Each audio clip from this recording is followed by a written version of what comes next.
Да.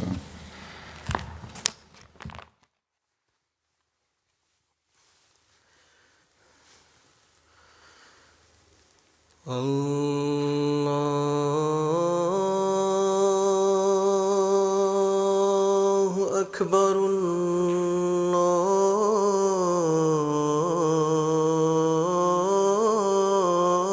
الله أكبر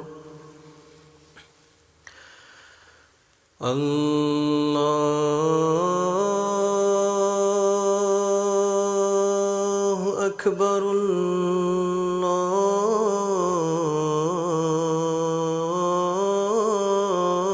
الله أكبر أشهد أن لا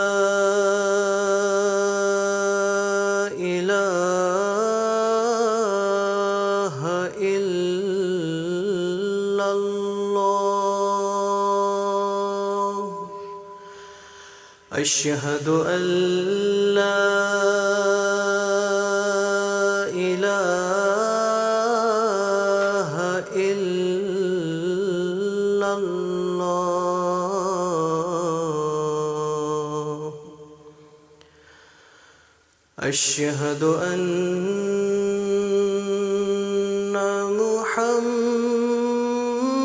محمدًا رسول الله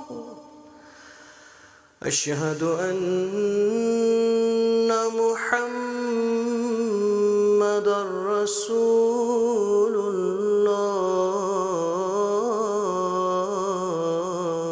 الله حي على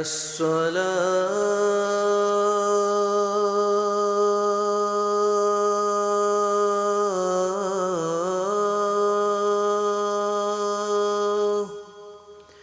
حي على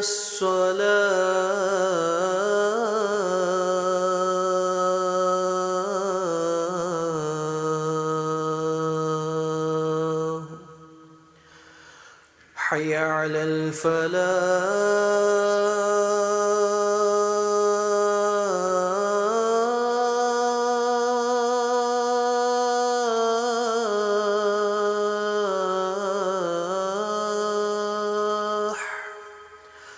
حي على الفلاح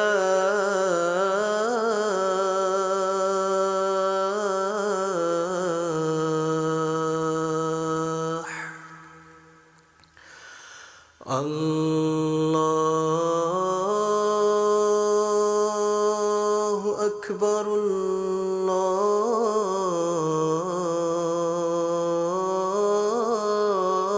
الله أكبر لا إله إلا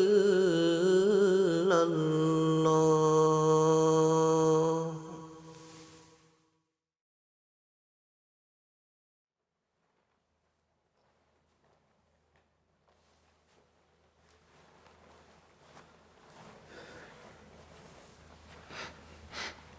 السلام علیکم ورحمۃ اللہ.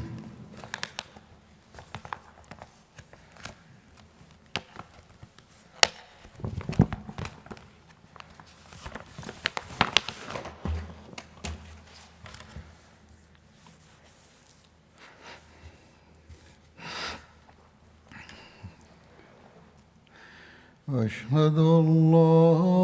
إله إلا الله وحده لا شريك له وأشهد أن محمدًا عبده ورسوله أما بعد فأعوذ بالله من الشيطان الرجيم بسم الله الرحمن الرحيم الحمد لله رب العالمين الرحمن الرحيم مالك يوم الدين نعبد وإياك نستعين اهدنا الصراط المستقيم صراط الذين أنعمت عليهم غير المغضوب عليهم ولا الضالين. وإذا سألك عبادي عني فإني قريب أجيب دعوة الداع إذا دعاني فليستجيبوا لي وليؤمنوا بي لعلهم يرشدون.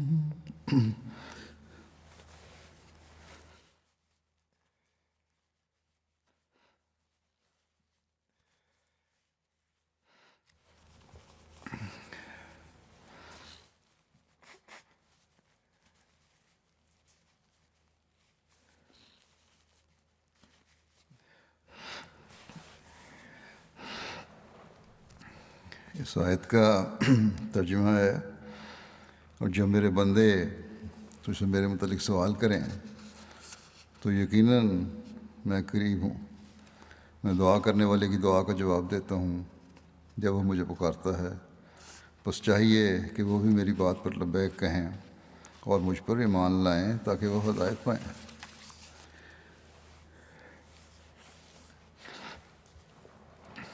اللہ تعالیٰ کے فضل سے رمضان کے مہینے سے ہم گزر رہے ہیں۔ یہ مہینہ دعاؤں کی قبولیت کا مہینہ ہے۔ اللہ تعالیٰ نے اس مہینے میں خاص رحمت سے دعاؤں کو قبول کرنے کا اعلان فرما دیا ہے، اپنے فیض خاص کا چشمہ جاری فرما دیا ہے، کیونکہ اس میں انسان اپنا ہر فعل خدا تعالیٰ کی رضا کے حصول کے لیے کرتا ہے، حتیٰ کہ کھانا پینا بھی اللہ تعالیٰ کے حکم سے اور ایک مقررہ وقت میں کرتا ہے۔ اس لیے حضرت صلی اللہ علیہ وسلم نے فرمایا کہ اللہ تعالیٰ فرماتا ہے کہ جنت کے دروازے اس مہینے میں کھول دیے جاتے ہیں اور دوزخ کے دروازے بند کر دیے جاتے ہیں۔ اس مہینے میں شیطان کو جکڑ دیا جاتا ہے۔ بس یہ ہماری خوش قسمتی ہے کہ اللہ تعالیٰ ایسے سامان ہمارے لیے مہیا فرما دیتا ہے جس میں ہم اللہ تعالیٰ کا قرب پانے کا سامان کر سکتے ہیں۔ یہ ہماری بدقسمتی ہوگی کہ ایسے حالات اللہ تعالیٰ کی طرف سے میسر آنے کے بعد بھی ہم اس سے فیض نہ پا سکیں۔ کیا دنیا میں رمضان کے مہینے میں زانی، ڈاکو، چور، فاسق، فاجر اپنے کام نہیں کرتے؟ کرتے ہیں، اور یقیناً کرتے ہیں۔ اگر ہر ایک کا شیطان جکڑ دیا جائے تو پھر وہ یہ شیطانی کام کیوں کریں؟ یہ نصیحت ہے مومنوں کو، ان لوگوں کو جو اللہ تعالیٰ کا قرب پانا چاہتے ہیں، کہ اللہ تعالیٰ نے رمضان کے مہینے میں اس لیے کہ تم، اللہ تعالیٰ فرماتا ہے کہ میرے کہنے سے اپنے آپ کو جائز کام سے بھی روک رہے ہو، میں تمہیں خوشخبری دیتا ہوں کہ عام حالات میں جو شیطان کو کھلی چھٹی ہے، جیسا کہ اس نے مدد مانگی تھی اللہ تعالیٰ سے کہ دائیں بائیں آگے پیچھے سے انسان پر حملہ کرے اور اسے ورغلا کر اپنے پیچھے چلائے، اسے آج میں نے ان لوگوں کے لیے جکڑ کر باندھ دیا ہے، یا رمضان کے مہینے میں اسے باندھ دیا ہے، اور ان لوگوں کو مکمل اپنی حفاظت کے حصار میں لے لیا ہے، جو میری خاطر روزہ رکھ رہے ہیں، اپنے کھانے پینے کو کم کر رہے ہیں، اپنی روحانیت میں بڑھنے کی کوشش کر رہے ہیں، جیسا کہ حضرت مسیح موعود علیہ الصلوۃ والسلام نے بھی فرمایا ہے کہ مادی خوراک کو کم کر کے روحانی خوراک میں اضافہ کر رہے ہیں یا کوشش کر رہے ہیں، اور یہی رمضان کی روح ہے، روزے کی روح ہے۔ اللہ تعالیٰ ایسے لوگوں کو، شیطان کو مکمل طور پر جکڑ دیتا ہے، اور پھر اللہ تعالیٰ یہ بھی فرماتا ہے کہ روزے دار کی جزا میں خود ہو جاتا ہوں۔ کتنی بڑی خوشخبری ہے! بس ہمیں اس سے فیض پانے کی کوشش کرنی چاہیے، اور جنت کے دروازے جو اللہ تعالیٰ نے ہمارے لیے کھولے ہیں، ان میں ہر دروازے سے داخل ہونے کی کوشش کرنی چاہیے۔ یہ نہ ہو کہ ہم اللہ تعالیٰ کی اس بات کے نیچے آنے والے بن جائیں جس میں اللہ تعالیٰ فرماتا ہے کہ مجھے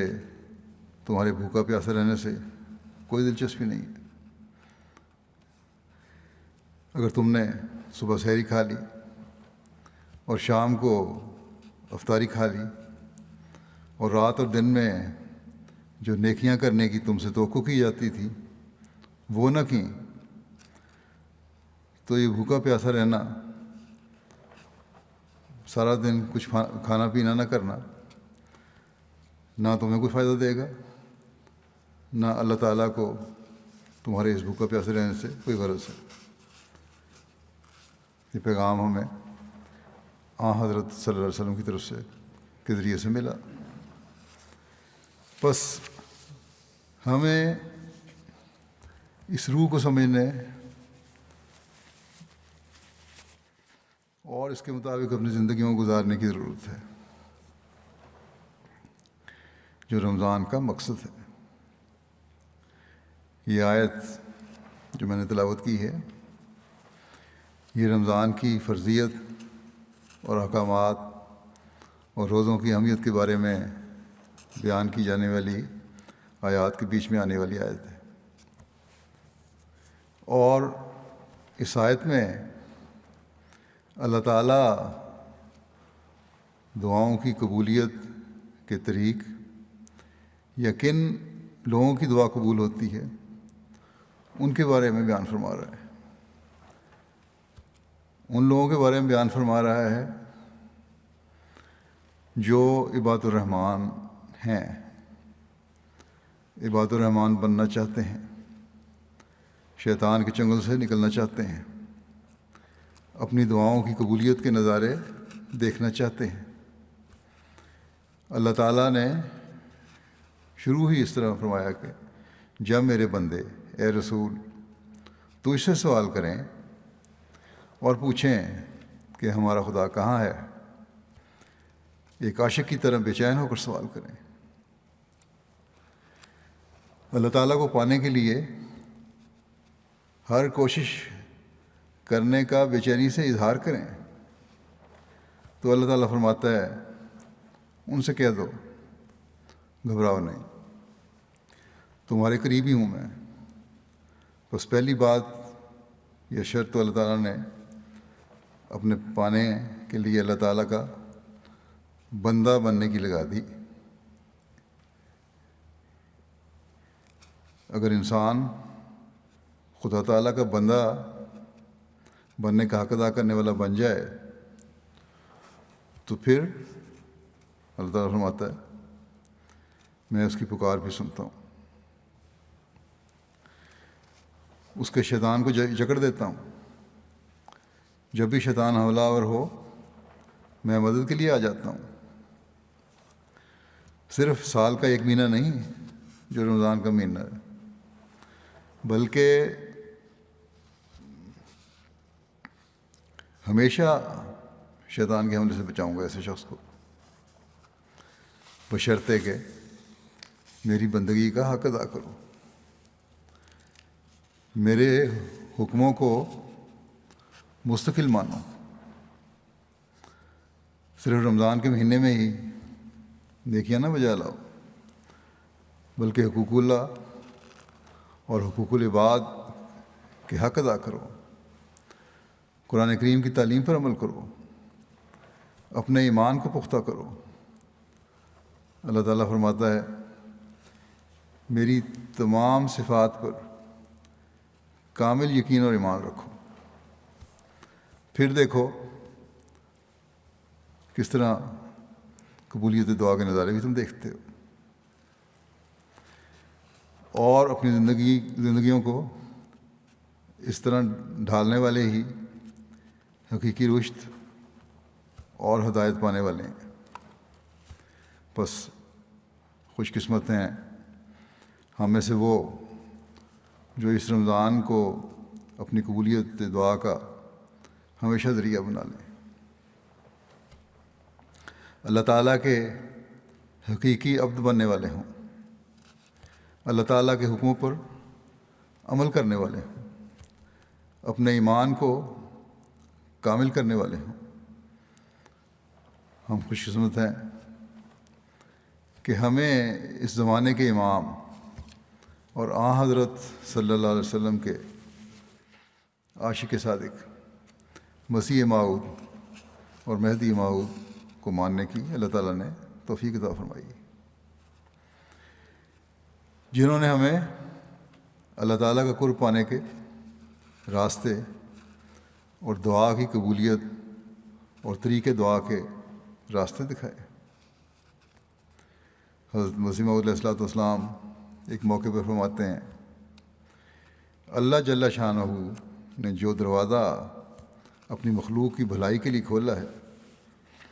وہ ایک ہی ہے، یعنی دعا۔ جب کوئی شخص بقا و زاری سے اس دروازے میں داخل ہوتا ہے تو وہ مولا کریم اس کو پاکیزگی اور طہارت کی چادر پہنا دیتا ہے اور اپنی عظمت کا غلبہ اس پر اس قدر کر دیتا ہے کہ بے جا کاموں اور ناکارہ حرکتوں سے وہ کوسوں بھاگ جاتا ہے۔ پھر اس بات کی وضاحت کرتے ہوئے کہ قبولیت دعا کے لیے کیسی حالت پیدا کرنے کی ضرورت ہے، کیا لوازمات ہیں جو قبولیت دعا کے لیے ضروری ہیں، اللہ تعالیٰ کا عبد بننے کے لیے ضروری ہیں۔ آپ فرماتے ہیں کہ یہ سچی بات ہے کہ جو شخص اعمال سے کام نہیں لیتا وہ دعا نہیں کرتا، بلکہ خدا تعالیٰ کی آزمائش کرتا ہے۔ اس لیے دعا کرنے سے پہلے اپنی تمام طاقتوں کو خرچ کرنا ضروری ہے، اور یہی معنی اس دعا اہدنا الصراط المستقیم کے ہیں۔ فرمایا پہلے لازم ہے کہ انسان اپنے اعتقاد اعمال میں نظر کرے، اپنے اعتقاد پہ اپنے اعمال پہ نظر کرے، کیونکہ خدا تعالیٰ کی عادت ہے کہ اصلاح اسباب کے پیرائے میں ہوتی ہے۔ وہ کوئی نہ کوئی ایسا سبب پیدا کر دیتا ہے کہ جو اصلاح کا موجب ہو جاتا ہے۔ وہ لوگ اس مقام پر ذرا غور کریں، اس مقام پر ذرا غور کریں جو یہ کہتے ہیں کہ جب دعا ہوئی تو اسباب کیا؟ اسباب کی کیا ضرورت ہے؟ دعا کر لی، اسے عمل کی ضرورت کوئی نہیں، سامانوں کی ضرورت کوئی نہیں، کوشش کی ضرورت کوئی نہیں۔ فرماتے ہیں کہ وہ نادان سوچیں کہ دعا بجائے خود ایک مخفی سبب ہے جو دوسرے اسباب کو پیدا کر دیتا ہے۔ دعا تو خود ایک سبب ہے، چھپا ہوا سبب ہے، وجہ بنتی ہے دوسرے سبب کو، اسباب کو پیدا کرنے کی۔ بس قبولیت دعا کے لیے، اللہ تعالیٰ کا عبد بننے کے لیے یہ ضروری ہے کہ انسان کوشش کر کے اللہ تعالیٰ سے ایک تو اس کا فضل مانگے، اور فضل یہ ہے کہ بقا و زاری کر کے اس کے بندوں میں شامل ہو اور اس کے لیے کوشش کرے، یہ دعا کرے کہ مجھے اپنے بندوں میں شامل کر لے، ان بندوں میں جو اعتقاد اور اعمال کے لحاظ سے اللہ تعالیٰ کے خالص بندے ہیں۔ وہ دعا کرنے سے پہلے اپنے عمل کو بھی خدا تعالیٰ کی رضا کے مطابق ڈھالنے کی کوشش کرے۔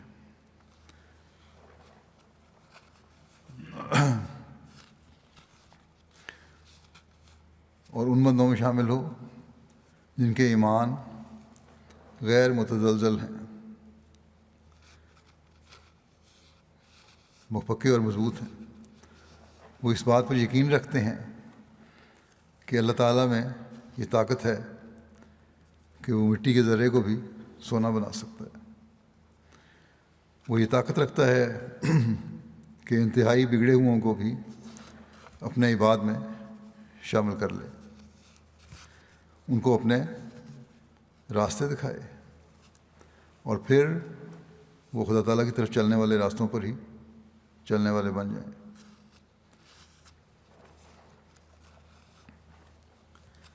اس مضمون کو بھی اللہ تعالیٰ نے قرآن کریم میں بیان فرمایا ہے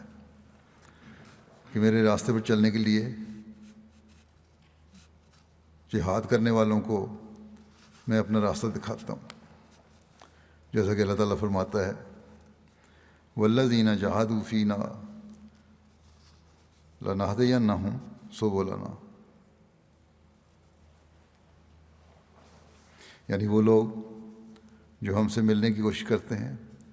ہم ضرور ان کو اپنے راستے دکھاتے ہیں۔ بس یہ رمضان کا مہینہ خاص طور پر اس جہاد کا مہینہ ہے، اس میں ہمیں بھرپور کوشش کرنی چاہیے، ایک جہاد کرنا چاہیے کہ ہم خدا تعالیٰ کے ان بندوں میں شامل ہو جائیں جو اللہ تعالیٰ کے عباد میں شامل ہیں، ان لوگوں میں شامل ہو جائیں جن کو اللہ تعالیٰ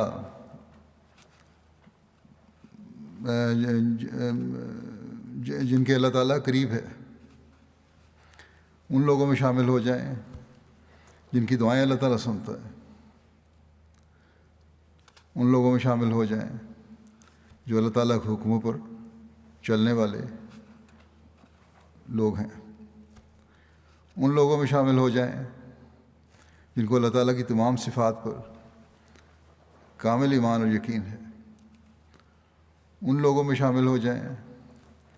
جو حقیقی ہدایت یافتہ ہے، ان لوگوں میں شامل ہو جائیں جن کا شیطان ہمیشہ کے لیے جکڑا جاتا ہے۔ لیکن جیسا کہ اللہ تعالیٰ کے فرمان سے ظاہر ہے،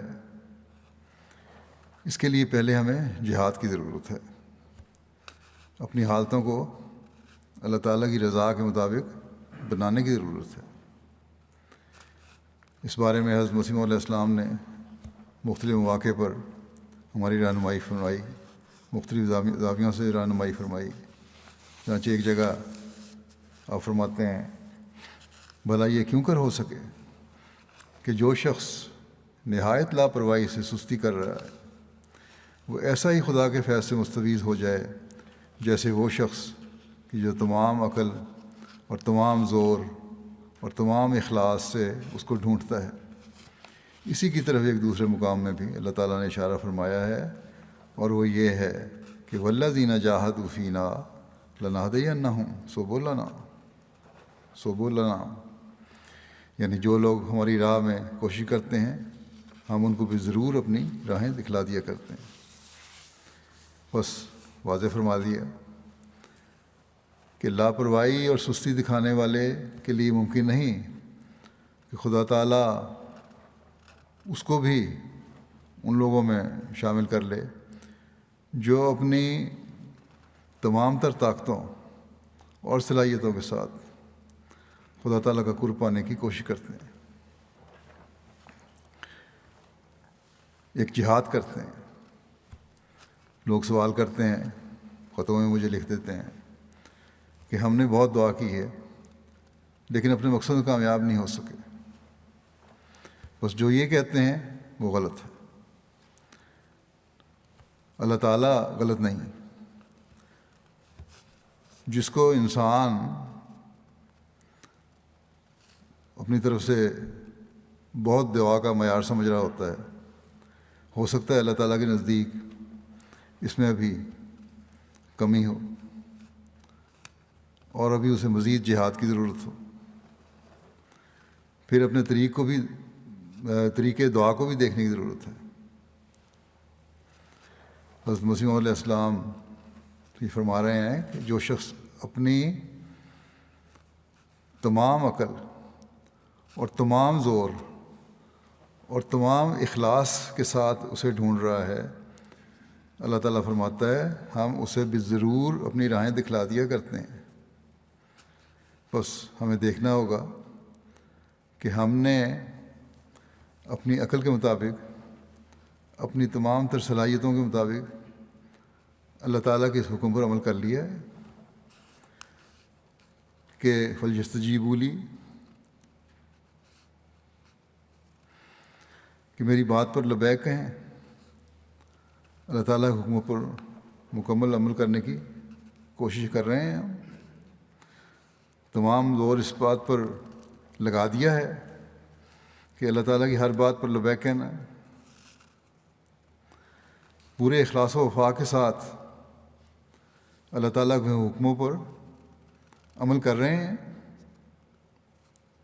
اگر نہیں تو پھر ہمیں شکوہ نہیں کرنا چاہیے کہ اللہ تعالیٰ نے ہماری دعاؤں کو نہیں سنا۔ بس دعاؤں کی قبولیت کے لیے بھی پہلے اپنی حالتوں کو بدل کر خدا تعالیٰ کی طرف قدم بڑھانا ضروری ہے، جہاد کرنا ضروری ہے۔ بندے نے جہاد کی انتہا کیا کرنی ہے؟ اللہ تعالیٰ تو اپنے بندے پر اتنا مہربان ہے کہ اس کی ذرا سی کوشش کو ہی وہ اس کا جہاد سمجھ کر نواز دیتا ہے۔ اس کی رحمانیت جب ہر چیز پر حاوی ہو جاتی ہے تو پھر بندے کا جہاد بھی آسان ہو جاتا ہے، اس کو بھی آسان کر دیتی ہے۔ چنانچہ حضرت صلی اللہ علیہ وسلم فرماتے ہیں کہ جب بندہ، اللہ تعالیٰ فرماتا ہے کہ جب بندہ میری طرف ایک قدم چل کر آتا ہے تو میں 2 قدم چل کے آتا ہوں، اس کی طرف بڑھتا ہوں۔ جب وہ چل کر آ رہا ہوتا ہے میری طرف، تیز چل کے آ رہا ہوتا ہے تو میں دوڑ کر اس کی طرف آتا ہوں۔ بس خدا تعالیٰ تو ہم پر اتنا مہربان ہے، لیکن بات وہی ہے کہ اخلاص و وفا شرط ہے۔ یہ نہیں کہ رمضان میں تو دعویٰ کریں کہ ہم نمازیں پڑھیں گے، اللہ تعالیٰ کے احکامات پر عمل کریں گے، حقوق اللہ بھی ادا کریں گے اور حقوق العباد بھی ادا کریں گے، اور رمضان میں یہ کرتے بھی رہیں، لیکن رمضان گزرنے کے بعد پھر خدا تعالیٰ کو اور اس کے احکامات کو بھول جائیں۔ دنیا داری ہم پر غالب ہو جائے تو پھر خدا تعالیٰ پر شکوہ نہیں ہونا چاہیے، کہ خدا تعالیٰ تو یہ کہتا ہے کہ میں پکارنے والے کی پکار سنتا ہوں، اور میں نے تو رمضان میں اللہ تعالیٰ کو بہت پکارا ہے لیکن میری دعائیں تو نہیں سنی گئیں۔ اللہ تعالیٰ سے تو کوئی چیز پوشیدہ نہیں ہے، ہمیشہ یاد رکھنا چاہیے۔ اسے یہ بھی پتہ ہے کہ انسان نے اپنا عہد وفا نبھانے کے پہلے بھی وعدے کیے اور توڑ دیے، اور اب یہ صرف رمضان میں ہی نیکیوں کی طرف توجہ کر رہا ہے، تو پھر ایسے لوگوں سے اللہ تعالیٰ جو چاہے وہ سلوک کرتا ہے۔ لیکن یہ بھی ہے کہ بعض دفعہ ایسے لوگوں کی بھی بعض دعائیں اللہ تعالیٰ قبول کر لیتا ہے، تاکہ انہیں پتہ چلے کہ اللہ تعالیٰ دعاؤں کو سنتا ہے، اور ان کو اللہ تعالیٰ کی طرف سے اور ان کو اللہ تعالیٰ کی طرف ہی ہر وقت جھکے رہنا چاہیے۔ بس اللہ تعالیٰ تو بندے پر ظلم نہیں کرتا، وہ تو اسے ہر وقت اپنے پیار کی آغوش میں لینے کی کوشش کرتا ہے۔ اسے تو اپنے بندے کے اپنی طرف آنے اور خالص ہو کر اس کی باتیں ماننے اس سے زیادہ خوشی ہوتی ہے جتنی ایک ماں کو اپنے گمشدہ بچے کے ملنے کی خوشی ہوتی ہے، یا جس طرح ایک مسافر کو ریگستان میں اپنے سامان سے لدے ہوئے اونٹ کے گم جانے کے بعد اس کے ملنے سے خوشی ہوتی ہے۔ بس یہ مثالیں حضرت صلی اللہ علیہ وسلم نے دے کے فرمایا کہ اللہ تعالیٰ کو تو اس طرح خوشی ہوتی ہے۔ بس یہ ہم ہی ہیں جو خدا تعالیٰ کے حق کی ادائیگی میں کوتاہی کرتے ہیں اور پھر شکوہ بھی کرتے ہیں کہ اللہ تعالیٰ نے ہماری دعائیں نہیں سنی۔ بس ہمیں اس لحاظ سے اپنے جائزے لینے چاہیے، یہ عہد کرنا چاہیے کہ ہم اس رمضان کو خدا تعالیٰ کو پانے کا ذریعہ بنائیں گے، اس کے حکموں پر چلنے کی بھرپور کوشش کریں گے، جیسے بھی حالات ہم پر گزریں، جتنا لمبا عرصہ بھی ہمیں جہاد کرنا پڑے، اللہ تعالیٰ کے پیار اور قرب کو حاصل کرنے کے لیے ہم یہ جہاد کرتے چلے جائیں گے، اپنے ایمانوں کو مضبوط سے مضبوط تر کرنے کی کوشش کرتے چلے جائیں گے۔ اگر ایسی حالت ہم اپنے برتاری کرنے والے بن جائیں تو قبولیت دعا کے معجزات بھی ہم دیکھنے والے ہوں گے۔ اور یہ باتیں نہیں بلکہ یہ مقام لوگ حاصل کرتے رہے ہیں اور کرتے ہیں اب بھی۔ چنانچہ حضرت مسیح علیہ السلام فرماتے ہیں اس آیت کو نازل ہوئے 1300 برس گزر گیا ہے، اور کچھ شک نہیں کہ برطبق مضمون اس آیت کے ہر یک جو اس عرصے میں مجاہدہ کرتا رہا ہے وہ وعدہ لنہدینہم سے حصہ مقسومہ لیتا رہا ہے، اور اب بھی لیتا ہے اور آئندہ بھی لے گا۔ بس ہمیں کوشش کرنی چاہیے کہ اللہ تعالیٰ کے اس فیض سے حصہ لینے والے بنیں، اور کبھی اپنا جہاد جو اللہ تعالیٰ کی رضا حاصل کرنے کے لیے جہاد ہے، جو اللہ تعالیٰ کے حکموں پر چلنے کا جہاد ہے، جو قرآن کریم کے 700 یا زیادہ حکموں پر چلنے کا جہاد ہے، جو ایمان کو کامل کرنے کا جہاد ہے، جو اللہ تعالیٰ کی صفات کو حاصل کرنے کا جہاد ہے، کبھی کم نہ سے ہونے دیں۔ ہمارا ہر قدم ترقی کی طرف بڑھنے والا قدم ہو، اور یہ رمضان ہمارے اس جہاد کا سنگ میل ہو۔ اس مضمون کو حضرت مسیح علیہ السلام اس مضمون کے حوالے سے مسلم السلام کے کچھ اور اقتباسات یا حوالے بھی پیش کرتا ہوں۔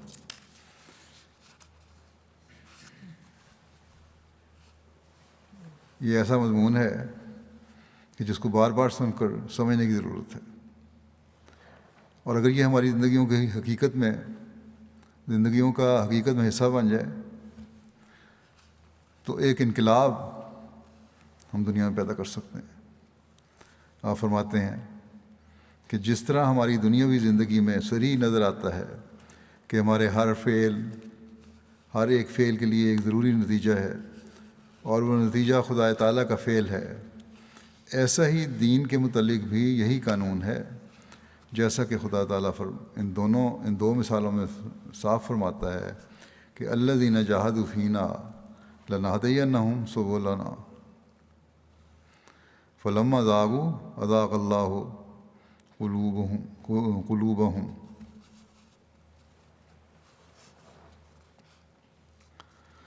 یعنی جو لوگ اس فعل کو بجا لائے کہ انہوں نے خدا تعالیٰ کی جستجو میں پوری کوشش کی، تو اس فعل کے لیے لازمی طور پر ہمارا یہ فعل ہوگا کہ ہم ان کو اپنی راہ دکھا دیں گے، اور جن لوگوں نے کجی اختیار کی اور سیدھی راہ پر چلنا نہ چاہا تو ہمارا فعل اس کی نسبت یہ ہوگا کہ ہم ان کے دلوں کو کج کر دیں گے۔ بس اس کو ایک اور زاویہ سے آپ نے پیش فرما دیا کہ اللہ تعالیٰ فرماتا ہے کہ اگر ہمارے راہ کو حاصل کرنے کے لیے تم جہاد کر کے ہمارا فیض پاتے ہو تو یاد رکھو، اس بات کو بھی یاد رکھو کہ اس کے منفی پہلو ہی ہیں کہ میری راہ پر نہیں چلو گے تو تمہارے دل ٹیڑھے ہو جائیں گے۔ دعاؤں کا قبول ہونا تو ایک طرف رہا، اس کے نتیجے میں اللہ کے راستے پہ نہ چلنے کے نتیجے میں تم شیطان کی گود میں گر جاؤ گے، اور شیطان کی گود میں گرا ہوا انسان پھر اپنی دنیا اور آخرت دونوں خراب کرنے والا بن جاتا ہے۔ بس اس ارشاد میں جہاں خوشخبری ہے وہاں اللہ تعالیٰ نے دوسری جگہ انذار بھی دے دیا ہے۔ پھر ایک اور جگہ وضاحت فرماتے ہوئے فرماتے ہیں کہ انسان کے دل پر کئی قسم کی حالتیں وارد ہوتی رہتی ہیں، آخر خدا تعالیٰ سعید روحوں کی کمزوری کو دور کرتا ہے اور پاکیزگی اور نیکی کی قوت بطور محبت عطا فرماتا ہے۔ پھر اس کی نظر میں وہ سب باتیں مکروہ ہو جاتی ہیں جو خدا تعالیٰ کی نظر میں مکروہ ہوتی ہیں، اور وہ سب راہیں پیاری ہو جاتی ہیں جو خدا تعالیٰ کو پیاری ہوتی ہیں۔ تب اس کو ایک ایسی طاقت ملتی ہے جس کے بعد ضعف نہیں، اور ایک ایسا جوش عطا ہوتا ہے جس کے بعد کسل نہیں، اور ایسی تقویٰ دی جاتی ہے کہ جس کے بعد معصیت نہیں، اور رب کریم ایسا راضی ہو جاتا ہے کہ جس کے بعد خطا نہیں، مگر یہ نعمت دیر کے بعد عطا ہوتی ہے۔ اول انسان اپنی کمزوریوں سے بہت سی ٹھوکریں کھاتا اور اسفل کی طرف گر جاتا ہے، مگر آخر اس کو صادق پا کر طاقت بالا کھینچ لیتی ہے، یعنی اللہ تعالیٰ کی طاقت اسے اپنی طرف کھینچتی ہے۔ اسی کی طرف اشارہ ہے جو اللہ جل شانہ فرماتا ہے، والذین جاہدوا فینا لنہدینہم سبلنا، یعنی عربی میں آپ فرماتے ہیں کہ نثبتہم علی التقوی والایمان ونہدینہم سبل المحبت والعرفان وسنیسرہم لفعل الخیرات وترک العصیان، یعنی ہم ان کو تقوی اور ایمان پر ثابت قدم کر دیں گے، اور ضرور انہیں محبت اور معرفت کے راستوں کی ہدایت دیں گے، اور انہیں نیک اعمال بجا لانے اور معصیت کو ترک کرنے کی توفیق دیتے رہیں گے۔ جیسا کہ میں نے کہا تھا، حضرت مسیح علیہ الصلوۃ والسلام نے والذین جاہدوا فینا کے حوالے سے ہمیں مختلف پیرائے میں نصائح فرمائیں اور علم و عرفان کے دروازے کھول لیں۔ اس حوالے سے میں جو بیان ہوا ہے، انسانی فطرت کا نقشہ کھینچ کر تفصیل بیان فرمائی کہ انسان ایک حالت پر مستقل قائم نہیں رہ سکتا، اتار چڑھاؤ انسان کی طبیعت میں آتا رہتا ہے، لیکن جو سعید فطرت ہے وہ اپنی کمزوری کی حالت سے بھی سبق حاصل کرتا ہے، توبہ استغفار کرتا ہے، اللہ تعالیٰ کے آگے جھکتا ہے، اور اپنی کمزوری پر شرمندہ ہو کر پھر اللہ تعالیٰ کی تلاش میں جہاد کے لیے کھڑا ہو جاتا ہے، تو پھر اللہ تعالیٰ کی محبت جوش میں آتی ہے، اس کی بخشش جوش میں آتی ہے، اور وہ اپنے بندے کی طرف دوڑ کر آتا ہے اور اسے پاکیزگی اور نیکی کی قوت عطا فرماتا ہے۔ اور جب انسان میں اللہ تعالیٰ کے فضل سے پاکیزگی اور نیکی کی قوت پیدا ہو جاتی ہے تو پھر اس کا ہر فعل خدا تعالیٰ کی رضا کو حاصل کرنے والا بن جاتا ہے، ہر قسم کی کمزوری اور سستی سے وہ پاک ہو جاتا ہے، وہ تقویٰ پر چلنے والا بن جاتا ہے اور گناہوں سے بچایا جاتا ہے، اللہ تعالیٰ کی ایسی رضا حاصل کرنے والا ایسا انسان بن جاتا ہے کہ پھر اس سے ایسی غلطیاں سرزد ہی نہیں ہوتی جو خدا تعالیٰ کو ناراض کرنے والی ہوں۔ آپ صلی اللہ علیہ وسلم نے آپ علیہ السلام نے فرمایا، لیکن یاد رکھو کہ اس حالت کو حاصل کرنے کے لیے مستقل مزاجی سے محنت کرنی پڑتی ہے، عارضی محنت نہیں، مستقل محنت کی ضرورت ہے، اور پھر یہ نیکیاں اور دعاؤں کی قبولیت کے نظارے زندگی کا حصہ بن جاتے ہیں۔ پھر ایک جگہ فرماتے ہیں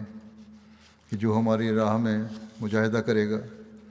ہم اس کو اپنے راہیں دکھلا دیں گے۔ یہ تو وعدہ ہے، فرمایا یہ تو وعدہ ہے، اور ادھر یہ دعا بھی سکھا دی ہمیں کہ اہدنا الصراط المستقیم۔ سو انسان کو چاہیے کہ اس کو مد نظر رکھ کر نماز میں بے الہا دعا کرے اور تمنا رکھے کہ وہ بھی ان لوگوں میں سے ہو جاوے جو ترقی اور بصیرت حاصل کر چکے ہیں۔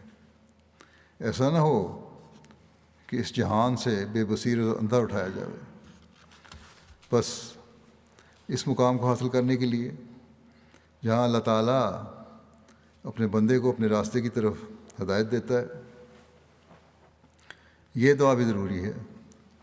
اور سورہ فاتحہ پڑھتے وقت بار بار پڑھنی چاہیے کہ اہدنا الصراط المستقیم۔ قادیان کا کسی نے ایک واقعہ بیان کیا ہوا ہے کہ کسی بزرگ کی کیسی حالت ہوتی تھی نماز پڑھتے ہوئے۔ وہ بیان کرنے والے کہتے ہیں کہ حضرت مسیح علیہ الصلوۃ والسلام کے ایک صحابی ایک مسجد مبارک کے کونے میں کھڑے تھے، نماز پڑھ رہے تھے، بڑی خشیت طاری تھی، رکت طاری تھی، اور بڑی دیر تک کھڑے ہیں ہاتھ باندھ کے۔ کہتے ہیں مجھے تجسس پیدا ہوا جا کے دیکھوں، کیونکہ ہلکی ہلکی آواز بھی آ رہی تھی کہ کیا پڑھ رہے ہیں، تو بار بار اہدنا الصراط المستقیم اور اہدنا الصراط المستقیم کو دہراتے چلے جا رہے تھے، اور رکت طاری ہوئی تھی۔ تو یہ وہ دعا ہے جو انسان کو اپنی ہدایت کے لیے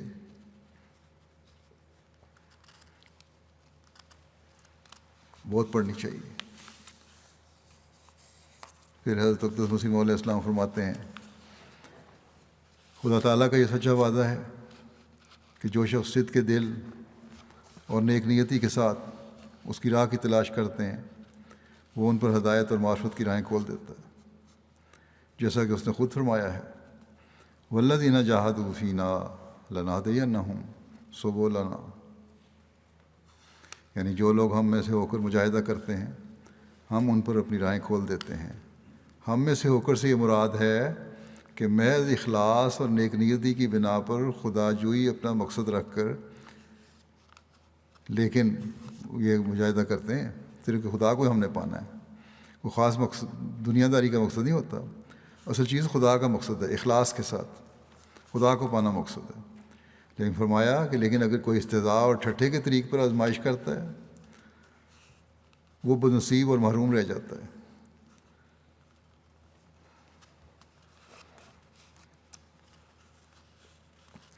پس فرمایا پس اسی پاک اصول کی بنا پر اگر تم سچے دل سے کوشش کرو اور دعا کرتے رہو تو وہ غفور الرحیم ہے، لیکن اگر کوئی اللہ تعالیٰ کی پرواہ نہیں کرتا تو وہ بے نیاز بھی ہے، تو اس اللہ تعالیٰ کو بھی کوئی پرواہ نہیں تمہاری۔ پھر آپ فرماتے ہیں جس قدر کاروبار دنیا کے ہیں سب میں اول انسان کو کچھ کرنا پڑتا ہے۔ جو بھی دنیا کے کاروبار ہیں پہلے انسان کو کوشش کرنی پڑتی ہے، دنیا کے کاموں میں بھی دیکھ لو تم، یہی مثال ہے دنیا میں۔ جب وہ ہاتھ پاؤں ہلاتا ہے تو پھر اللہ تعالیٰ بھی برکت ڈال دیتا ہے۔ اسی طرح پر خدا تعالیٰ کی راہ میں بھی وہی لوگ کمال حاصل کرتے ہیں جو مجاہدہ کرتے ہیں۔ اس لیے فرمایا ہے والذین جاہدوا فینا لنہدینہم سبلنا، بس کوشش کرنی چاہیے کیونکہ مجاہدہ ہی کامیابیوں کی راہ ہے۔ اور جب ہم دنیاوی چیزوں کے حصول کے لیے اپنی کوششوں کی انتہا تک پہنچاتے ہیں اور اس کے لیے کوشش کرتے ہیں تو پھر خدا تعالیٰ کو پانے کے راستوں کے لیے انتہائی کوشش کیوں نہیں کرتے؟ کیوں ہم یہ سمجھتے ہیں کہ ہم ذرا سا ہم نے منہ سے کہا اور اللہ تعالیٰ نے ہمیں مل جائے گا یا ہماری دعائیں قبول کر لے گا؟ بس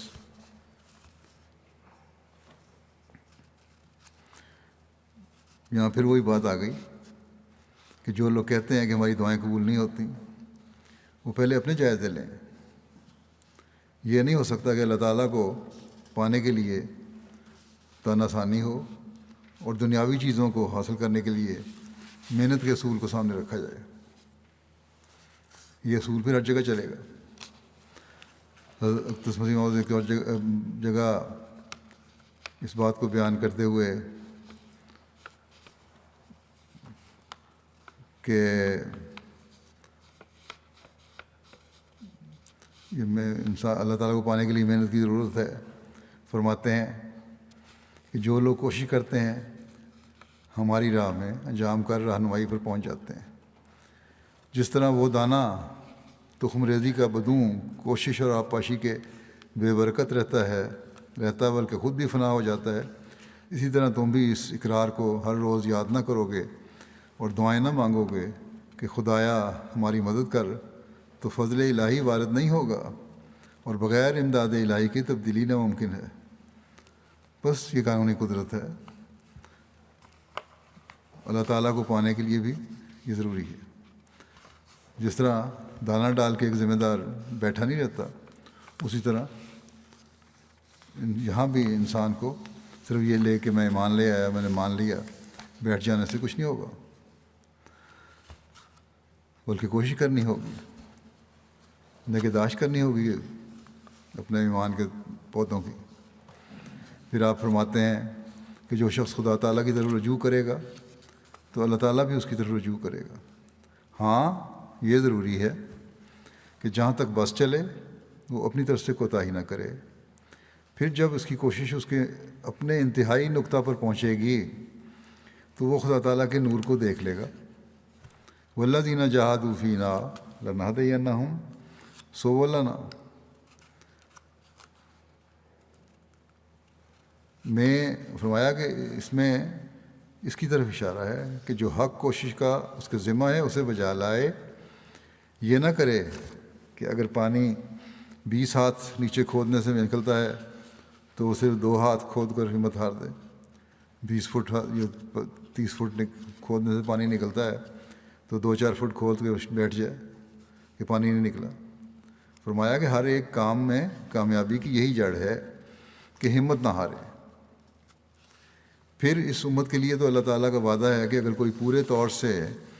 دعا اور تزکیہ نفس سے کام لے گا، سب وعدے قرآن شریف کے اس کے ساتھ پورے ہو کر رہیں گے۔ جو ہمت کے ساتھ جو پورے طور پر دعا اور تزکیہ نفس سے کام لے گا، قرآن شریف کے سب وعدے پورے ہو کر رہیں گے اس کے ساتھ۔ ہاں جو خلاف کرے گا وہ محروم رہے گا، کیونکہ اس کی ذات کو یور ہے، اس نے اپنی طرف آنے کی راہ ضرور رکھی ہے لیکن اس کے دروازے تنگ بنائے ہیں۔ پہنچتا وہی ہے دو تلخیوں کا شربت پی لے ہوئے، محنت کرنی پڑتی ہے۔ لوگ دنیا کی فکر میں درد برداشت کرتے ہیں۔ فرمایا کہ لوگ دنیا کی فکر میں درد برداشت کرتے ہیں، حتیٰ کہ بعض اسی میں ہلاک ہو جاتے ہیں، لیکن اللہ تعالیٰ کے لیے ایک کانٹے کی بھی درد برداشت کرنا پسند نہیں کرتے جب تک اس کی طرف سے صدق اور صبر اور وفاداری کے آثار ظاہر نہ ہوں۔ جب یعنی بندے کی طرف سے صدق اور صبر اور وفاداری کے آثار ظاہر نہ ہوں تو ادھر سے اللہ تعالیٰ کی طرف سے بھی رحمت کے آثار نہیں ظاہر ہوتے۔ فرمایا کہ تو ادھر سے رحمت کے آثار کیسے ظاہر ہوں گے پھر؟ بس یہ ان لوگوں کے سوال کا جواب ہے جو کہتے ہیں پھر وہی بات کہ ہم نے بہت دعا کی اور قبول نہیں ہوئی۔ گویا وہ خدا تعالیٰ کو پابند کر رہے ہیں کہ ہم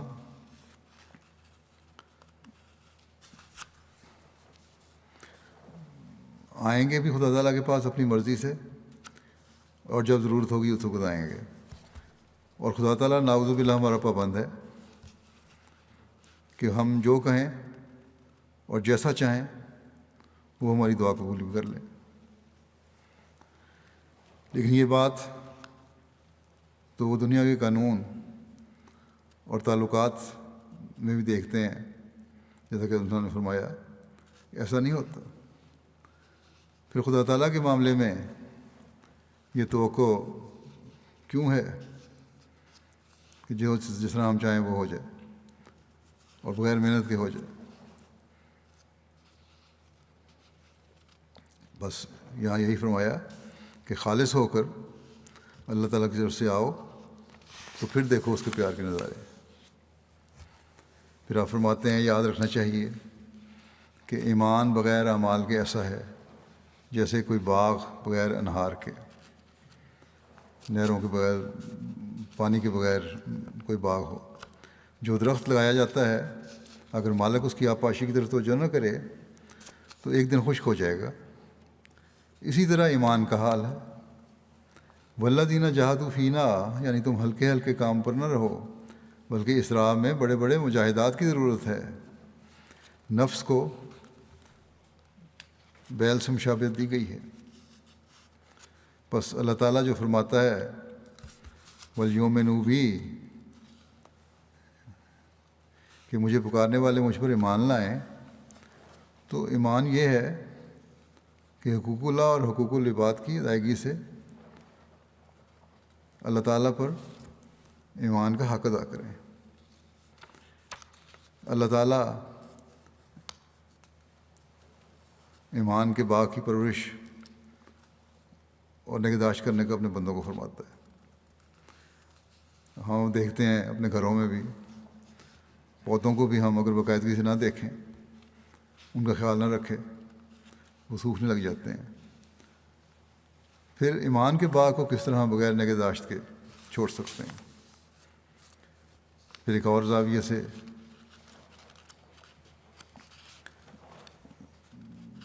حضرت مسیح علیہ السلام اس بات کو بیان فرما رہے ہیں کہ ہمارے راہ کے مجاہد پاویں گے۔ اللہ تعالیٰ فرماتا ہے کہ ہمارے راہ کے مجاہد راستہ پاویں گے۔ اس کے معنی یہ ہیں کہ اس راہ میں پیغمبر کے ساتھ مل کر جدوجہد کرنا ہوگا۔ 1-2 گھنٹے کے بعد بھاگ جانا مجاہد کا کام نہیں، بلکہ جان دینے کے لیے تیار رہنا اس کا کام ہے۔ سو متقی کی نشانی استقامت ہے۔ بس ہم نے جب اپنے عہد بیعت میں یہ عہد کیا ہے کہ ہم دین کو دنیا پر مقدم رکھیں گے، تو پھر اس عہد پر قائم رہنے کے لیے اس بات کی ضرورت ہے کہ ہم یہ دیکھیں کہ دین ہم سے کیا چاہتا ہے جس کو ہم نے مقدم رکھنا ہے، اور پھر اس پر مستقل مزاجی سے قائم بھی رہنا ہے۔ پھر آپ فرماتے ہیں جو شخص محض اللہ تعالیٰ سے ڈر کر اس کی راہ میں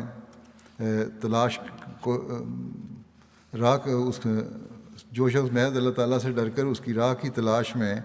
کوشش کرتا ہے اور اس سے اس امر کی گرہ کشائی کے لیے دعائیں کرتا ہے، تو اللہ تعالیٰ اپنے قانون کے موافق کہ والذین جاہدوا فینا لنہدینہم سبلنا،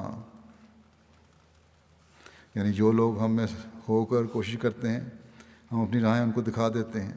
خود ہاتھ پکڑ کر راہ دکھا دیتا ہے اور اسے اطمینان قلب عطا کرتا ہے۔ اور اگر خود دل ظلمت قضا اور زبان دعا سے بوجھل ہو اور اعتقاد شرک و بدعت سے ملوث ہو، اعتقاد شرک اور بدعت سے ملوث ہو، تو وہ دعا ہی کیا ہے اور وہ طلب ہی کیا ہے جس پر نتائج حسنہ مرتب ہوں۔ بس ہمیں اپنے جائزے لیتے رہنا چاہیے کہ ہم اس سوچ کے ساتھ اللہ تعالیٰ کی راہوں کی تلاش کر رہے ہیں، اور کیا ہمارے دل غیر اللہ سے بالکل خالی ہو چکے ہیں۔ پھر توبہ استغفار کی طرف توجہ دلاتے ہوئے آپ فرماتے ہیں کہ توبہ استغفار وصول اللہ کا ذریعہ ہے۔ اللہ تعالیٰ فرماتا ہے والذین جاہدوا فینا لنہدینہم سبلنا، پوری کوشش سے اس کی راہ میں لگے رہو، منزل مقصود تک پہنچ جاؤ گے۔ اللہ تعالیٰ کو کسی سے بخل نہیں۔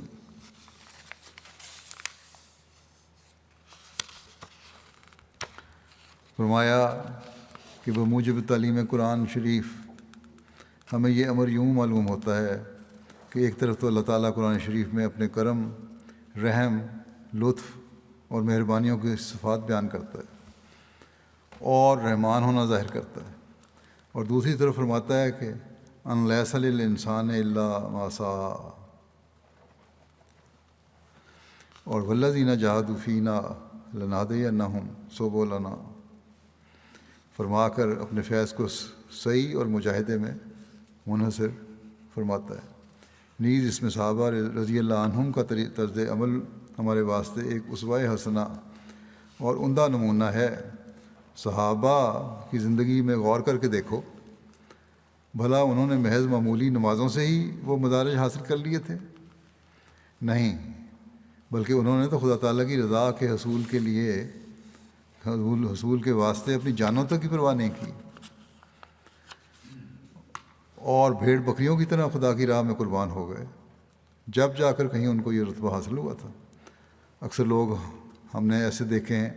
فرماتے ہیں کہ اکثر لوگ ہم نے ایسے دیکھے ہیں، وہ یہی چاہتے ہیں کہ ایک پھونک مار کر ان کو وہ درجات دلا دیے جائیں اور عرش تک ان کی رسائی ہو جائے۔ یہ نہیں ہو سکتا۔ بس اللہ تعالیٰ رحیم و کریم بھی ہے بے شک، لیکن ساتھ ہی اس نے کامل الایمان بننے والے لوگوں کے لیے یہ شرط بھی لگائی ہے کہ وہ اس کی راہ میں جہاد کرنے والے ہوں، پھر اللہ تعالیٰ ان کے مقام اونچے کرتا چلا جاتا ہے۔ قبولیت دعا کے بھی وہ نظارے دیکھتے ہیں، اور اللہ تعالیٰ کی رحمانیت اور رحیمیت کے بھی پہلے سے بڑھ کر نظارے دیکھتے ہیں جو صحابہ نے دیکھے، اور خدا تعالیٰ کی محبت میں ایسے ڈوبے وہ لوگ جس کی مثال نہیں۔ اگر اللہ تعالیٰ کی راہ میں مارے بھی گئے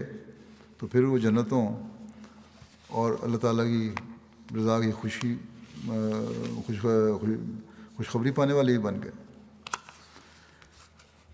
آپ فرماتے ہیں جو لوگ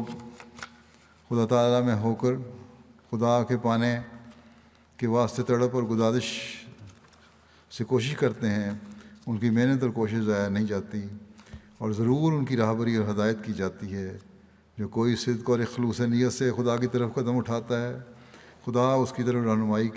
کے واسطے بڑھتا ہے۔ انسان کا فرض ہے کہ تدبر کرے اور حق طلبی کی سچی تڑپ اور پیاس اپنے اندر پیدا کرے، معلومات کے وسیع کرنے کی جو سبیل اللہ تعالیٰ نے بتائی ہے ان پر کاربند ہو۔ خدا بھی بے نیاز ہو جاتا ہے اس شخص سے جو خدا سے لاپرواہی کرتا ہے۔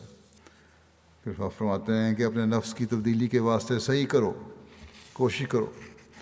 نماز میں دعائیں مانگو، صدقات خیرات سے اور دوسرے ہر طرح کے ہیلے سے والذین جاہدوا فینا میں شامل ہو جاؤ۔ جس طرح بیمار طبیب کے پاس جاتا، دوائی کھاتا، مسل لیتا، خون نکلواتا، ٹکور کرواتا اور شفا حاصل کرنے کے واسطے ہر طرح کی تدبیر کرتا ہے، اسی طرح اپنی روحانی بیماریوں کو دور کرنے کے واسطے ہر طرح کی کوشش کرو، صرف زبان سے نہیں بلکہ مجاہدے کے جس قدر طریق ہیں خدا تعالیٰ نے فرمائے ہیں وہ سب بجا لاؤ۔ بس یہ وہ طریق ہے جس سے اللہ تعالیٰ کے پانے کے راستے کھلتے چلے جاتے ہیں، اور پھر دعاؤں کی طرف توجہ بھی دلاتے ہیں۔ آپ فرماتے ہیں کہ انسان کو چاہیے کہ اس زندگی کو اس قدر کبھی خیال کرے کہ اس سے نکلنے کے لیے کوشش کرے۔ اس زندگی کو سب کچھ نہ سمجھو، بلکہ یہاں سے یہ تو زندگی عارضی اور گندی زندگی سمجھو، دنیا داری جو ہے، اور دعا سے کام لے، کیونکہ جب وہ حق تدبیر ادا کرتا ہے اور پھر سچی دعاؤں سے کام لیتا ہے تو آخر اللہ تعالیٰ اس کو نجات دے دیتا ہے اور وہ گناہ کی زندگی سے نکل آتا ہے، کیونکہ دعا بھی کوئی معمولی چیز نہیں ہے، بلکہ وہ بھی ایک موت ہی ہے جو جب اس موت کو انسان قبول کر لیتا ہے تو اللہ تعالیٰ اس کی مجرمانہ زندگی سے جو موت کا موجب ہے بچا لیتا ہے اور اس کو ایک پاک زندگی عطا کرتا ہے۔ فرمایا بہت سے لوگ دعا کو ایک معمولی چیز سمجھتے ہیں، سو یاد رکھنا چاہیے کہ دعا یہی نہیں کہ معمولی طور پر نماز پڑھ کر ہاتھ اٹھا کر بیٹھ گئے اور جو کچھ آیا منہ میں سے کہہ دیا۔ اس دعا سے کوئی فائدہ نہیں ہوتا، کیونکہ یہ دعا نری ایک منتر کی طرح ہوتی ہے، نہ اس میں دل شریک ہوتا ہے، نہ اللہ تعالیٰ کی قدرتوں اور طاقتوں پر کوئی ایمان ہوتا ہے۔ یاد رکھو دعا ایک موت ہے، اور جیسے موت کے وقت اضطراب اور بے قراری ہوتی ہے، اسی طرح پر دعا کے لیے بھی ویسا ہی اضطراب اور جوش ہونا ضروری ہے۔ اسی لیے دعا کے واسطے پورا اضطراب اور گزارش جب تک نہ ہو بات نہیں بنتی۔ بس چاہیے کہ راتوں کو اٹھ کر نہایت تضرع اور زاری اور ابتحال کے ساتھ خدا تعالیٰ کے حضور اپنی مشکلات کو پیش کرے، اور اس دعا کو اس حد تک پہنچاوے کہ ایک موت کی سی صورت واقعہ ہو جاوے۔ اس وقت دعا قبولیت کے درجہ تک پہنچتی ہے۔ فرماتے ہیں کہ یہ بھی یاد رکھو کہ سب سے اول اور ضروری دعا یہ ہے کہ انسان اپنے آپ کو گناہوں سے پاک صاف کرنے کی دعا کرے۔ ساری دعاؤں کا اصل اور جز یہی دعا ہے، کیونکہ جب یہ دعا قبول ہو جاوے اور انسان ہر قسم کی گندگیوں اور آلودگیوں سے پاک صاف ہو کر خدا تعالیٰ کی نظر میں مطہر ہو جاوے، تو پھر دوسری دعائیں جو اس کی حاجات ضروریہ کے لیے متعلق ہوتی ہیں، یعنی انسان کی ضرورتوں کو دوسری دنیاوی ضرورتوں کے لیے ہیں، ہوتی ہیں، وہ اس کو مانگنی بھی نہیں پڑتی، وہ خود بخود قبول ہوتی چلی جاتی ہیں۔ بڑی مشقت اور محنت طلب یہی دعا ہے کہ وہ گناہوں سے پاک ہو جاوے۔ سب سے بڑی دعا یہی ہے کہ انسان اپنی دعا کرے کہ گناہوں سے پاک ہو جائے اور خدا تعالیٰ کی نظر میں متقی اور راست باز ٹھہر جاوے۔ یعنی اول جو حجاب انسان کے دل پر ہوتے ہیں ان کا دور ہونا ضروری ہے۔ جب وہ دور ہو گئے تو دوسرے حجابوں کے دور کرنے کے واسطے اس قدر محنت اور مشقت کرنی نہیں پڑے گی، کیونکہ خدا تعالیٰ کا فضل اس کے شامل حال ہو کر ہزاروں خرابیاں خود بخود دور ہونے لگتی ہیں۔ اور جب اندر پاکیزگی اور طہارت پیدا ہوتی ہے اور اللہ تعالیٰ سے سچا تعلق پیدا ہو جاتا ہے، تو پھر اللہ تعالیٰ خود بخود اس کا متکفل اور متولی ہو جاتا ہے، اور اس سے پہلے کہ وہ اللہ تعالیٰ سے اپنی کسی حاجت کو مانگے، اللہ تعالیٰ خود اس کو پورا کر دیتا ہے۔ یہ ایک باریک سر ہے جو اس وقت کھلتا ہے، بڑا باریک راز ہے یہ، جو اس وقت کھلتا ہے یہ راز جب انسان اس مقام پر پہنچتا ہے۔ اس سے پہلے اس کی سمجھ میں آنا بہت مشکل ہوتا ہے، لیکن یہ ایک عظیم الشان مجاہدے کا کام ہے، کیونکہ دعا بھی ایک مجاہدے کو چاہتی ہے۔ جو شخص دعا سے لاپرواہی کرتا ہے اور اس سے دور رہتا ہے، اللہ تعالیٰ بھی اس کی پرواہ نہیں کرتا اور اس سے دور ہو جاتا ہے۔ جلدی اور شتاب کاری یہاں کام نہیں دیتی۔ خدا تعالیٰ اپنے فضل و کرم سے جو چاہے عطا کرے اور جب چاہے عنایت فرمائے۔ سائل کا کام نہیں ہے کہ وہ فی الفور عطا نہ کیے جانے پر شکایت کرے اور بدظنی کرے، بلکہ استقلال اور صبر سے مانگتا چلا جاوے۔ اللہ تعالیٰ ہمیں ان باتوں پر عمل کرنے کی توفیق عطا فرمائے، اور اس رمضان کو ہمارے لیے اللہ تعالیٰ سے پختہ تعلق جوڑنے والا بنا دے، اس کی باتوں پر عمل کرنے والا بنا دے، اس پر کامل ایمان لانے والا بنا دے، قبولیت دعا کے نظارے ہمیں دیکھنے والا بنا دے، اور یہ حالت ہمیشہ قائم رہنے والی ہو۔ رمضان میں بھی اور رمضان کے بعد بھی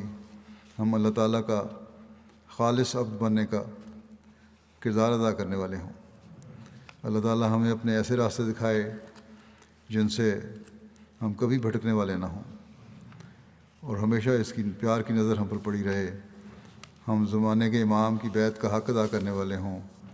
اللہ تعالیٰ کے اس انعام کو پا کر کبھی اس سے محروم رہنے والے نہ بنے، جو اس میں اللہ تعالیٰ نے ہمیں یہ انعام جو دیا ہے زمانے کے امام کو ماننے کا۔ اللہ تعالیٰ ہمارے مخالفین اور دشمنوں کی شر سے ہمیشہ ہمیں محفوظ رکھے، ہماری دعاؤں کو قبول فرماتے ہوئے دشمنوں کے شر ان پر الٹائے، جماعت کی ترقی کے سامان ہمیشہ پیدا فرماتا رہے۔ بس اس رمضان کو اپنی مقبول دعاؤں کا ذریعہ بنا لیں۔ اللہ تعالیٰ ہمیں اس کی توفیق عطا فرمائے۔ دنیا کے حالات کے لیے بھی دعائیں کریں، اللہ تعالیٰ دنیا کو تباہ کاریوں سے بچائے اور ان کو عقل دے کے اپنے پیدا کرنے والے خدا کو پہچاننے والے ہوں۔ جمعہ کے بعد میں اس کی MTA کی ایک سائٹ کا بھی اجرا کروں گا، جو MTA انٹرنیشنل نے ویب سائٹ بنائی ہے، موبائل اپلیکیشن بنائی ہے اس کی، جس میں 313 بدری صحابہ رضی اللہ عنہم کے متعلق میرے خطبات جمعہ کو ایک جگہ جمع کیا گیا ہے۔ اس ویب سائٹ پر احباب یہ خطبات جمعہ دیکھنے کے ساتھ ساتھ بدری صحابہ کے متعلق بنائی گئی پروفائلز پڑھ سکتے ہیں، اور جہاں تک کسی نے مشاہدہ اور مطالعہ کیا ہوا ہوگا اس کو بک مارک بھی کر سکتے ہیں۔ اس کے علاوہ ہر صحابی کے متعلق سوال و جواب کا ایک کوئز موجود ہے۔ ویب سائٹ پر متعلقہ مفید نقشے بھی دیکھے جا سکتے ہیں۔ ناموں اور مشکل الفاظ کا عربی تلفظ بھی سنا جا سکتا ہے۔ اب تک یہ اپلوڈ کی گئی معلومات کے علاوہ آئندہ آنے والی نئی معلومات اور ویڈیوز بھی ہر ہفتے جاری کی جائیں گی۔ اس میں ویب سائٹ کا جو پتہ ہے وہ یہ ہے کہ www.313companions.org۔ تو جیسا کہ میں نے کہا کہ نماز کے بعد اس کا اجرا ہوگا۔ اللہ تعالیٰ اس کو بھی لوگوں کے لیے فائدے کا موجب بنائے۔